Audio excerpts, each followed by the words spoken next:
بسم الله الرحمن الرحيم والحمد لله رب العالمين والصلاة والسلام على سید المرسلین وعلى آلہ وصحبہ اجمعین، اما بعد۔ محترم ناظرین کرام، احکام دین کا پروگرام پیش خدمت ہے۔ آپ کے سوالوں کے جواب ہم کتاب اللہ اور سنت رسول اللہ صلی اللہ علیہ وسلم کی روشنی میں پیش کرتے ہیں۔ تو آئیے آپ کے سوالوں کی طرف آتے ہیں، لیکن آج ہم اس سوال کی تکمیل کر دیں جس میں پوچھا گیا تھا کہ اللہ تبارک و تعالی نے اپنے بندوں کے لیے کتنے فرشتوں کو بھیج رکھا جو ان کے ساتھ رہتے ہیں۔ ہمارے بھائی نے ان کی تفصیل بھی بیان کی، جس کو ہم نے پچھلے سوال میں بیان کیا تھا، لیکن ہم ان کے جواب دیتے ہم نے بتایا تھا کہ دیکھیں کچھ فرشتوں کا تذکرہ تو قرآن مجید میں آیا ہوا ہے۔ اللہ نے عام طور سے بھی بتایا کہ فرشتے حفاظت کے لیے بھیجے جاتے ہیں۔ ان میں سے کچھ فرشتوں کا ہم نے تذکرہ کیا تھا، ان میں سے یہ ہے جیسے کہ کرامن کاتبین کا تذکرہ ہوتا ہے۔ کرامن کاتبین کے بارے میں آپ سب جانتے ہیں کہ یہ ایک دائنی طرف سے فرشتہ ہوتا ہے لکھتا ہے، ایک بائیں طرف سے ہوتا ہے فرشتہ لکھتا ہے۔ تو جیسے قرآن کہا کہ وَإِنَّ عَلَيْكُمْ لَحَافِظِينَ كِرَامًا كَاتِبِينَ يَعْلَمُونَ مَا تَفْعَلُونَ۔ سورہ انفطار کی آیت ہے کہ تمہارے اوپر جو حفاظت کرنے والے فرشتے ہیں کرامن کاتبین ہیں، اچھے ہیں، جو لکھتے ہیں اور جو کچھ تم کرتے ہو اس کو جانتے ہیں۔ ایسے ہی ہر انسان کے اوپر ایک محافظ ہے، یہ بھی قرآن میں تذکرہ آیا ہوا ہے۔ سورہ طارق میں دیکھیں گے آپ، جب کہیں والسماء والطارق میں، تو آپ کو ملے گا ان کل نفس لما علیہ حافظ، ہر نفس کے اوپر ایک محافظ موجود ہے، یہ محافظ فرشتے ہیں۔ ایسے ہی اللہ تبارک و تعالی نے کہا ہے سورہ قاف کے اندر اذ یتلقی المتلقیان عن الیمین وعن الشمال قعید ما یلفظ من قول الا لدیہ رقیب عتید، اس کے داہنی طرف سے اور اس کے بائیں طرف سے فرشتے ہوتے ہیں، جو کچھ بولتا ہے اس کو لکھتے ہیں۔ تو فرشتوں کا وجود انسانوں کے ساتھ ثابت ہے، لیکن جس تفصیل کو انہوں نے اپنے سوال میں ذکر کیا تھا، یہ ایک روایت میں ہے، تفسیر تبری کے اندر روایت مذکور ہے۔ تفسیر تبری کی روایت میں یہ ہے، کنانہ ادوی کہتے ہیں کہ عثمان ابن عفان رسول اللہ صلی اللہ علیہ وسلم کے پاس آئے تو انہوں نے کہا کہ اللہ کے رسول ہمیں بتا دیجئے کہ بندے کے ساتھ کتنے فرشتے ہوتے ہیں، یعنی ڈائریکٹ یہ سوال تھا۔ تو آپ نے فرمایا ایک فرشتہ اس کے داہنے ہوتا ہے اس کے اچھائیوں کو لکھنے کے لیے، اور یہ ذمہ دار ہوتا ہے اس بائیں فرشتے کے لیے جو بائیں طرف ہوتا ہے کہ وہ کیا لکھتا ہے۔ تو جب آپ نیکی کرتے ہیں تو 10 لکھی جاتی ہے، جب برائی کرتے ہیں تو وہ کہتا ہے بائیں والے سے کہ صبر کرو نہیں لکھو ابھی، شاید کہ وہ استغفار کر لے، توبہ کر لے، تو جب توبہ استغفار کر لے گا تو اس کا یہ گناہ مٹ جائے گا، تو اس کو روک کے رکھتا ہے۔ اور اسی طرح سے جو برا فرشتہ جو اس کے ساتھ جو برائی ہوتی ہے تو وہ اس طرح سے رہتا ہے، لیکن اس کے ساتھ ساتھ قرین جو ہے شیطان جو اس کے ساتھ رہتا ہے، وہ اس بات کو برائی اچھا توبہ نہ کرنے پر ابھارتا رہتا ہے، جبکہ فرشتے چاہتے ہیں کہ وہ توبہ کر لیں۔ اور اسی طرح سے اور بھی تفصیل اس میں بیان کی ہے، تو اس میں کہا کہ یہ 10 فرشتے ہیں، ہر آدمی پر بتایا اس حدیث میں کہ 10 فرشتے ہیں، اور اس کے بعد بتایا کہ یہ 10 فرشتے دن میں ہوتے ہیں اور پھر رات کے پیریڈ میں بھی 10 فرشتے اترتے ہیں اسی کام کے لیے بے نہیں۔ تو 10 اور 10 ملا کے 20 فرشتے ہوئے، یعنی 24 گھنٹے کے اندر انسان کے پاس 20 فرشتے آتے ہیں۔ لیکن جس حدیث کی طرف اشارہ کرتے ہوئے انہوں نے یہ ساری تفصیل بیان کی ہے کہ 20 فرشتے لگے رہتے ہیں انسان کے ساتھ 24 گھنٹے کے اندر، اصل میں اس حدیث کے بارے میں پہلے بات کر لینی چاہیے کہ حدیث صحیح ہے کہ نہیں صحیح ہے۔ حدیث صحیح ہوگی تب نہ بات بنے کہ یہاں 20 فرشتوں کی تفصیل آئی ہوئی ہے۔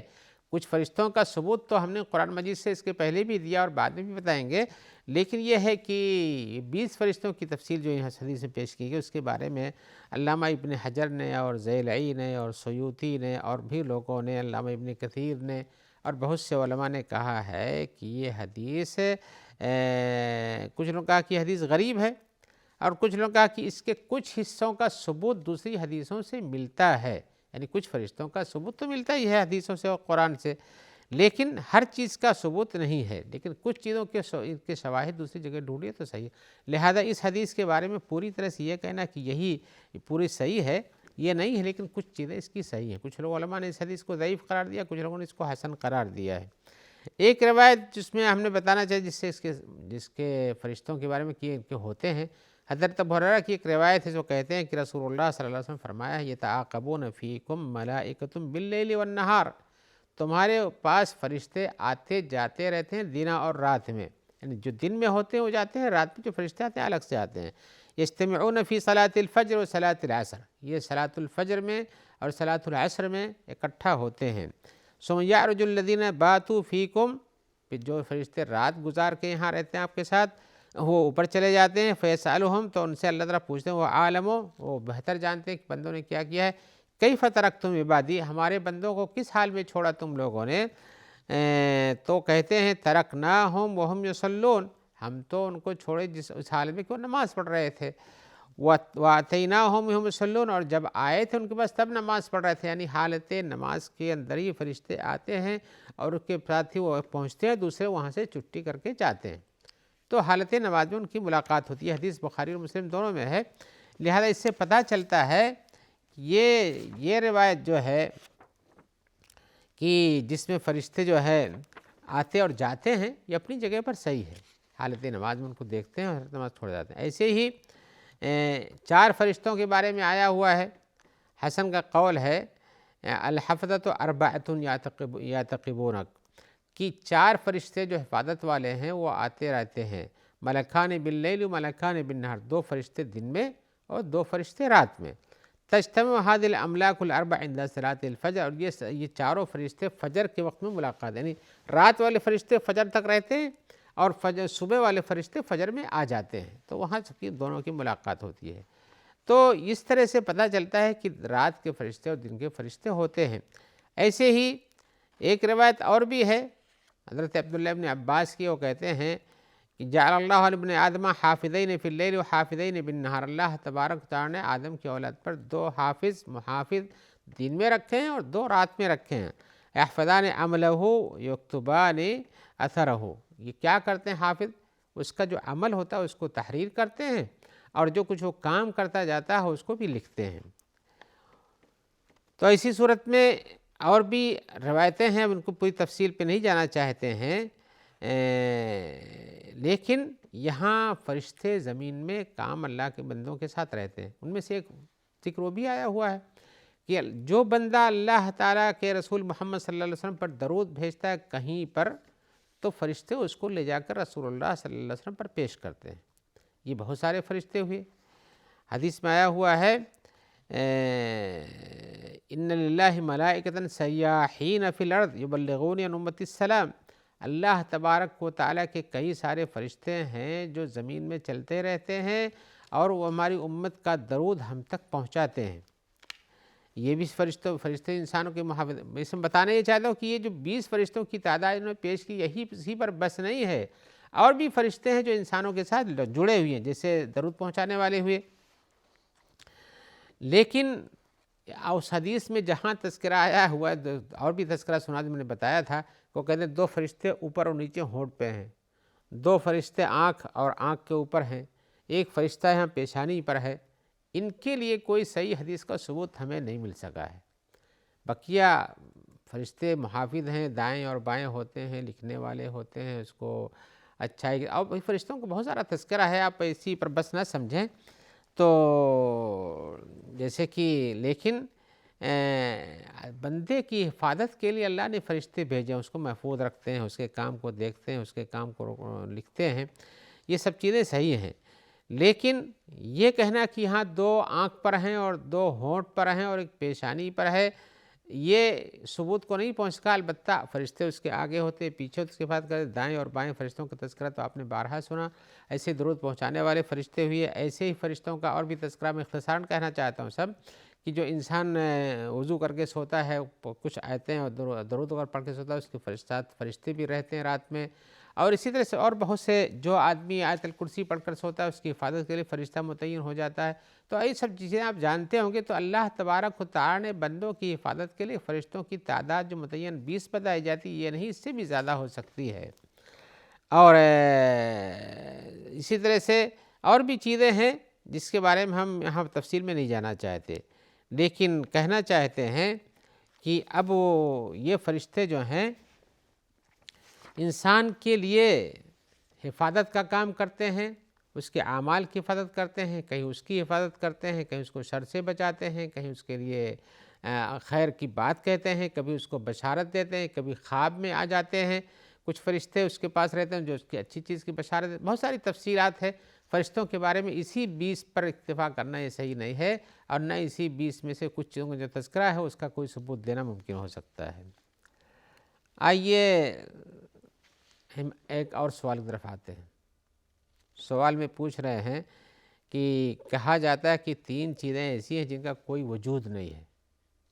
3 چیزیں ایسی جن کا کوئی وجود نہیں، ان میں سے ایک تو یہ ہے کہ جو غول ہے، دوسرے عنقا چڑیا ہے، اور بہترین دوست ہے۔ کچھ لوگ کہتے ہیں تیجے، اصل میں ایک شعر میں کسی نے کہا یہ کہ دنیا میں بہت ساری چیزیں ہیں جن کو آدمی پاتے ہیں، ان میں سے 3 چیزیں بہت محال ہیں۔ وہ کیا ہیں؟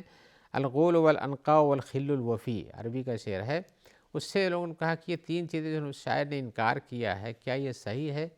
ایسا ہے کہ نہیں ہے؟ تو غول عام طور سے عربوں کے یہاں ایک رواج تھا، وہ یہ کہ جب کبھی صحرا میں جاتے تھے تو صحرائی زندگی کو دیکھتے ہوئے وہ سوچتے تھے کہ یہاں بھی جن و شیاطین ایسے ہوتے ہیں جو یہاں کے مالک اور بادشاہ ہوتے ہیں، اور وہ ہمیں نظر نہیں آتے ہیں، تو ان کی بنیاد پر پھر وہ ان کی عبادت، ان کے لیے نذرانے پیش کرتے تھے۔ صحرا میں گئے تو کہتے تھے کہ اس وادی کا جو بادشاہ ہے جنوں میں سے، ہم اس کی پناہ میں آنا چاہتے ہیں، اور اس کی بنیاد پر وہاں ایک لفظ غول کا استعمال کرتے تھے، جس کا یعنی ایسا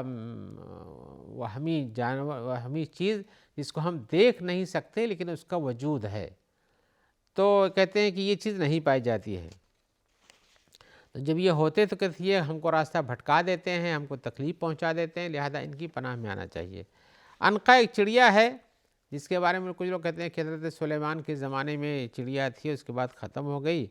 اور کچھ لوگ کہتے ہیں کہ نہیں، ایک چڑیا تھی جو حجاز کے علاقے میں پائی جاتی تھی، بچوں کو اٹھا لے جاتی تھی، لیکن اب اس کا وجود نہیں ہے۔ اور رہ گئی بات جہاں تک کہ وفادار دوست کی، تو اس کا وجود تو ہے اور نہیں بھی ہے، یعنی اس معنی میں کہ بہت کم ہوتے ہیں، اس معنی میں ہے۔ تو حقیقت یہ ہے کہ اس سلسلے میں جو چیزیں ہیں جن کے بارے میں کہا جاتا ہے کہ یہ غول نہیں ہے، اور اس طرح سے عنقا چڑیا نہیں ہے، یہ اس کا کوئی ثبوت ہم نہیں دے سکتے ہیں کہ ہاں غول ہے کہ نہیں، لیکن ایک وہمی بات تھی۔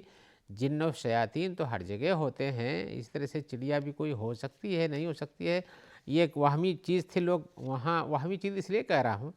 کہ جیسے بہت سی مائیں اپنے بچوں کو ڈرانے کے لیے کچھ کہانیاں گڑھ کے پہلے اور اب بھی ڈراتی رہتی ہیں، انہی کہانیوں میں سے ایک کہانی اس چڑیا کی بھی تھی جو بچوں کو اٹھا لے جانے کی تھی، تو یہ حقیقتاً ایک وہمی کہانی تھی جو بیان کی جاتی تھی۔ تو اس نے شاید نے کہا کہ یہ وہمی ہی نہیں بلکہ یہ موجود ہی نہیں ہے، تو حقیقتاً اس کا وجود کسی نے نہ دیکھا نہ کسی نے سنا، لیکن یہ قصہ سنایا جاتا تھا بچوں کو، چھوٹے بچوں کو ڈرانے کے لیے، تاکہ جلدی سو جائیں یا بدمعاشی نہ کریں۔ تو حقیقتاً اس کا کوئی ثبوت تو نہیں ہے کہ ہے کہ نہیں ہے۔ رہ گیا معاملہ وفادار دوست کا، تو وفادار دوست تو موجود ہیں، جیسے میں نے بتایا وفادار دوست موجود ہیں، اور ان میں سے کم ہے، صحیح بات ہے، کم پائے جاتے ہیں، لیکن وفاداری اور آپس میں دوستی یہ حقیقتاً اللہ کے رسول صلی اللہ علیہ وسلم کے زمانے میں جب مہاجرین مکہ سے آئے مدینہ منورہ میں، تو رسول اللہ صلی اللہ علیہ وسلم نے ان کے اندر دوستی اور بھائی چارگی پیدا کی۔ وہ کتنی عظیم تھی، کتنے اچھے لوگ تھے جنہوں نے اپنے مال کا حصہ بانٹ کر آدھا آدھا دینا چاہا، اس سے بھی مزید قربانیاں دینے کے لیے پیش کیں، اور اپنا خود نہیں کھاتے دوسروں کو کھلا دیتے تھے۔ یہ تو بہت ہی اچھے دوستوں کی مثال ہوئی۔ تو لہذا یہ بات کہنا کہ اچھا دوست نہیں پایا جاتا ہے، ایسی بات نہیں ہے، حدیث پائے جاتے ہیں، لیکن مومن کی ایک شان یہ ہے کہ اپنے لیے پسند کرتا ہے، اپنے بھائیوں کے لیے بھی پسند کرے، اور یہی بہترین دوستی اور اچھائی ہوتی ہے۔ رہ گئی بات کہ انسان جو ہے یہاں کے دوست جو ہیں بعد میں قیامت جو برے دوست ہوں وہاں دوستی میں نہیں، دشمنی میں بدل جائیں گے قیامت میں پہنچ کر کے، اور وہاں لوگ کہیں گے کاش میں کسی کو دوست نہ بنایا ہوتا۔ قرآن مجید کی یا لیتنی لم اتخذ فلانا خلیلا، کاش ہم نے فلاں کو اپنا پکا دوست نہ بنایا ہوتا، لقد اضلنی عن الذکر بعد اذ جاءنی، مجھ کو اللہ کی یاد اور اس کی نصیحتوں سے اور اس کے ذکر سے، قرآن مجید اور اس طرح کی آیتوں سے ہٹا دیا جبکہ میرے پاس پہنچی تھی۔ تو وہ دوست تو پکا دوست نہیں ہے جو آپ کو برائیوں کی طرف لے جاتا ہے، پکا دوست تو وہ ہے جو آپ کی مصیبتوں آپ کے کام آتا ہے اور آپ کی نگرانی کرتا ہے کہ آپ اچھائی کے کام میں رہیں، برائی کے کام سے دور رہیں۔ لہذا دنیاوی خواہشات کے لیے لوگوں کے ساتھ دینے والے یہ پکے دوست نہیں ہیں، لیکن اچھے دوست دنیا میں پائے جاتے ہیں۔ ایسا نہیں ہے، رسول اللہ کے رسول صلی اللہ علیہ وسلم نے ایک حدیث میں بیان کیا ہے کہ اچھے دوست کی مثال کیا ہوتی ہے اور برے دوست کی مثال کیا ہوتی ہے۔ آپ کا جو ہمنشین ہوتا ہے، جیسے کہ کوئی خوشبو بانٹنے والا ہے، عطر بیچنے والا ہے، آپ اس کے پاس بیٹھتے ہیں تو اس سے آپ کو خوشبو ملتی ہے، اور کبھی کوئی لگا کر کے روئی کے ٹکڑے میں دے بھی دیتا ہے جس سے کافی دنوں تک یا دیر تک اس سے آپ محظوظ ہوتے ہیں۔ اور برا دوست ہوتا ہے جو آپ کو جلاتا ہے یا آپ کی ناک میں دھواں دیتا ہے، جسے دھکنی چلانے والا لوہار کی مثال دیا آپ نے، جس کے بعد دھکنی یعنی کولے کو جلانے کے لیے جو پھونکتا ہے، اس کے ذریعے سے تو وہاں سے دھواں اڑتا ہے تو اس کو بھی تکلیف ہوتی ہے، لیکن آپ کو بھی تکلیف پہنچاتا ہے، اور اگر کہیں شرارہ اڑ جائے تو پھر تو آپ کا بھی کپڑا جل سکتا ہے۔ لہذا اچھے دوست اور برے دوست تو دنیا میں بھی پائے جاتے ہیں، اور اچھے دوست حقیقت میں آپ کی اخروی زندگی کو بنانے کے لیے کوشاں ہوتے ہیں، اور برے دوست دنیاوی زندگی کو بنانے کے لیے کوشاں ہوتے ہیں، یا کہ آپ کو لذات و شہوات اور کفر و شرکیات میں مبتلا کرنے کی کوشش کرتے ہیں، جو کہ ایسا نہیں ہونا چاہیے تھا۔ آئیے ایک حدیث کے بارے میں اور ہم پوچھنا چاہتے ہیں، وہ حدیث میں آیا ہوا ہے، کہتے ہیں کہ ایک حدیث میں آیا ہوا ہے، لا تحقرن من المعروف شیئا ولو ان تلقى اخاک بوجہ طلق، تم کسی بھی اچھائی نیکی کو بالکل کم ترین اور کم نہ سمجھو، چاہے اپنے بھائی سے ایک خوش نما چہرے سے ہنستے مسکراتے چہرے سے ملنا ہی ہو، یعنی ہنستے مسکراتے چہرے سے ملنا اپنے بھائی سے، یہ بھی ایک اچھی چیز ہے۔ لیکن ہم اس حدیث کی ایک پوری تفصیل تو آج نہیں بیان کر سکتے، انشاءاللہ اگلے حلقے میں اس کو ہم پیش کریں گے، اس لیے کہ نیکیاں چھوٹی چھوٹی بھی انسان کے بہت کام آتی ہیں،